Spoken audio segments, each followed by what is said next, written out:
बोलिए गाना बोलिए कि बबुआ हमारे अवतरे दुलरुआ हमारे अवतरे कि अब की तारा काट से लड़ल पवन जी हमारे अवतरे कि अब की तारा काट से पवन जी हमारे अवतरे।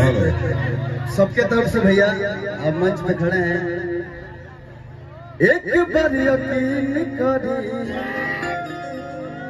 विनती को हर बार हम सभी लोग गुहार कर रहे हैं काराकाट की जनता से कि काराकाट के भाग बदले कौन भैया के विचार बार। एक बार भगिया और जगह एक बार